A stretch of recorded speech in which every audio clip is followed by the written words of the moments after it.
Police अधीक्षक नीतीश अग्रवाल ने कहा कि 21 दिन तक चलने वाले अंतर्राष्ट्रीय गीता महोत्सव को लेकर जिला पुलिस द्वारा सुरक्षा के पुख्ता प्रबंध किए गए हैं।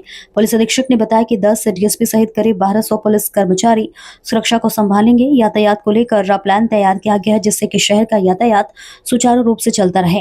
उन्होंने कहा कि सभी मार्गों पर करीब 21 राइडर और पीसीआर को तैनात किया गया है। यातायात को सुचारू रूप चलाने और महोत्सव में आने वाले श्रद्धालुओं की सुविधा को देखते हुए एक नया प्रयास शुरू किया गया है, जिसमें ऑटो ई रिक्शा के लिए एक स्टैंड बनाया गया है तथा एक रूट तय किया गया है। आम जन की सुविधा के लिए शहर के बाहरी क्षेत्र में 17 और ब्रह्म सरोवर के आसपास करीब 16 नाके लगाए गए हैं, जो यातायात व्यवस्था को संभालेंगे। जिला पुलिस की तरफ से सुरक्षा के लिए सभी इंतजाम पूरे कर लिए गए हैं। पुलिस अधीक्षक ने बताया कि गीता महोत्सव के दौरान ब्रह्म सरोवर के आसपास एरिया में करीब 200 सीसीटीवी कैमरे लगाए जाएंगे, जो पूरे एरिया पर शरारती तत्वों पर नजर रखी जाएगी। उन्होंने कहा कि इसके साथ ही साथ शरारती तत्वों पर विशेष नजर रखने के लिए सिविल ड्रेस में भी पुलिस कर्मचारी को तैनात किया जाएगा, जो 24 घंटे महोत्सव में शरारती तत्वों पर विशेष निगरानी रखेंगे। पुलिस अधीक्षक ने आम जन से अपील की है कि इस दौरान उनको यदि कोई संदिग्ध वाहन, वस्तु या व्यक्ति दिखाई दे तो इसकी तुरंत सूचना पुलिस को दे। देखिए काजल वालिया की खास रिपोर्ट। तो जैसा कि आप सभी को पता है कि हमारा आज से गीता महोत्सव चालू हो रहा है, जो लगभग ये 20 दिन का पूरा ये महोत्सव रहेगा।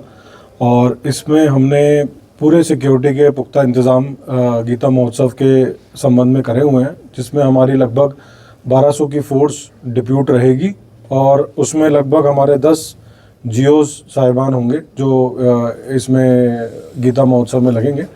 इसके अलावा हमने ट्रैफिक की व्यवस्था को देखते हुए काफ़ी जगहों पे ट्रैफिक डाइवर्जन भी किया हुआ है और हमारे कुल यहाँ पे 17 नाके आउटर में लगेंगे और 16 नाके इनर में लगेंगे, ताकि हम ट्रैफिक व्यवस्था को सुचारू रूप से चला कर सकें। और जितने भी हमारे लोग बाहर शहरों से आएंगे, दूसरे प्रदेश से आएंगे, उनको किसी भी प्रकार की कोई अव्यवस्था नहीं हो, इसका हम पूरा ध्यान रखेंगे।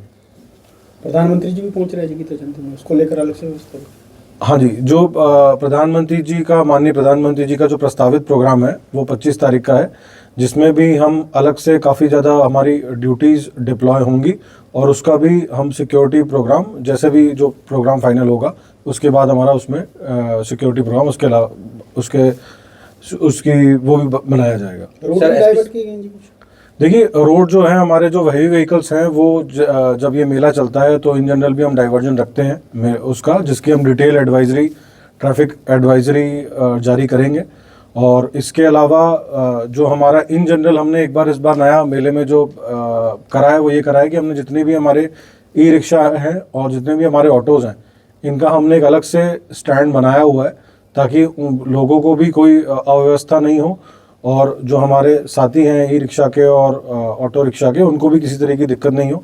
तो हमने उनके जो 2 स्टैंड हैं, एक हमने बनाया है अर्जुन चौक के पास में और एक हमने स्टैंड बनाया है उनका जो 100 फुटा रोड से आएंगे उनका मेला ग्राउंड में। तो ये 2 हमने स्टैंड उनका अलग से रास्ता बनाया है, जिससे कोई अव्यवस्था नहीं है। सर, अर्जुन चौक मेन चौक है, वहाँ से रूट को डाइवर्ट किया जाएगा क्योंकि मोस्टली ट्रक वगैरह निकलते हैं, 8 से 8 तो बंद होता है जी, तो वहाँ से क्योंकि वीआईपी मूवमेंट सारी वहीं पे होती है, लेकर क्या डाइवर्सन का प्लान? देखिए, जनरली मेले के समय हमारा शनिवार, इतवार को और जो 24 से 1 तारीख तक जब मेला लगता है तो उस समय काफ़ी ज़्यादा भीड़ होती है।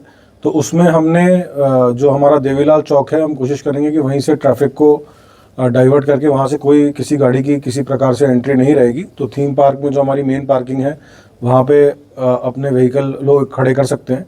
उसके अलावा जो हमारा मेला ग्राउंड है वहाँ पे भी पार्किंग रहेगी, जो मेले की पक्की पार्किंग है, और कुछ जो मेले के आसपास झूले लगते हैं उधर भी हमारी पार्किंग रहेगी। और ब्रह्म सरोवर के चारों तरफ स्पेशली जो बाकी दिन है, सैटरडे, संडे और बाकी दिन छोड़ के उधर उस दिन उसमें पार्किंग रहेगी। लेकिन जब जिस दिन भीड़ का समय होगा उस दिन हम थोड़ी सी एंट्री रिस्ट्रिक्ट करेंगे हमारे मल्टी आर्ट सेंटर के उधर और देवीलाल चौक। दिल्ली जैसा कोई हादसा ना हो, उसको लेकर कोई अलग से डिप्लॉय किया जाएगा, क्योंकि वो दिल्ली में कार को ही सस्पेक्टेड कार मिली जी। तो हमने जितनी भी हमारी फोर्स डिप्लॉयड रहेगी उनको स्पेशली इस बारे में हमने ब्रीफिंग करी है और लगातार इस बारे में ब्रीफिंग करेंगे। और आपके माध्यम से और पब्लिक से भी हम, अगर कोई ऐसी इन्फॉर्मेशन पब्लिक को लगती है तो हमें हमारे साथ ज़रूर शेयर करें, उसको 112 पे कॉल करें, या फिर हमारे जो आसपास वहाँ के ट्रैफिक मुलाजिम हों या पुलिस के मुलाजिम हों, उनको ये इन्फॉर्मेशन ज़रूर साझा करें कि अगर उन्हें कोई भी संदिग्ध वाहन या कोई ऐसी चीज़ लगती है तो हमें इमीडिएटली बताएं। हमारी पूरी टीम वहाँ पे तैयार रहेगी और उस पर हम कार्रवाई करेंगे। सर, क्या CCTV कैमरे से भी ब्रह्म सरोवर पर जो है नजर रखी सीसीटीवी जाएगी? कैमरे वगैरह भी लगाए गए हैं? हाँ, हमारे पूरे में हमारे जितना भी पूरा मेला ग्राउंड है इसको हमने लगभग, और जहाँ पे ब्रह्म सरोवर का मेला रहेगा 200 कैमरे यहाँ पर डिप्लॉय होंगे, जिसका कंट्रोल रूम भी हमने गुलजारी लाल जो हमारा म्यूज़ियम है उसमें हमने बनाया हुआ है, जिसमें अलग से ड्यूटीज़ तैनात रहेंगी और वहाँ पे ही हमारा कंट्रोल रूम सेटअप है। तो कोई भी अगर इन्फॉर्मेशन होती है उनको कैमरे से लगती है तो तुरंत वो प्रभाव से उसको कम्युनिकेट किया कोई जाएगा। नंबर भी ऐसा जारी किया गया है? हेल्पलाइन नंबर इसके बारे में हम ज़रूर और विचार विमर्श कर लेंगे, और अगर ऐसे कोई हेल्पलाइन नंबर की आवश्यकता पड़ेगी तो उसको भी हम जारी करेंगे। सर, मेले गीता में जो जयंती शरारती तत्व पहुंचती है जी, मेले में शरारती तत्व काफी पहुंचती है जी। टोल पे कैसे नजर रखी जाए, क्या चेतावनी देना? देखिए, जो जितने भी शरारती तत्व इस तरीके हैं, तो हमने इस बार एक और नया परिवर्तन ये करा है कि जितने भी हमारे मेन दिन होंगे, शनिवार इतवार और भीड़ भाड़ वाले दिन होंगे, तो हमारी जो स्पेशल यूनिट्स हैं CIA यूनिट्स, इनकी भी ड्यूटी वहाँ पे लगेगी सिविल वर्दी में, ताकि जितने भी शरारती एलिमेंट्स हों उन पे एक पैनी नज़र रखी जाए। सर 25 तारीख को प्राइम मिनिस्टर आएंगे तो उसको लेकर क्या खास डिप्लॉय किया जाएगा? Traffic management of control CCTV and extra police deploy.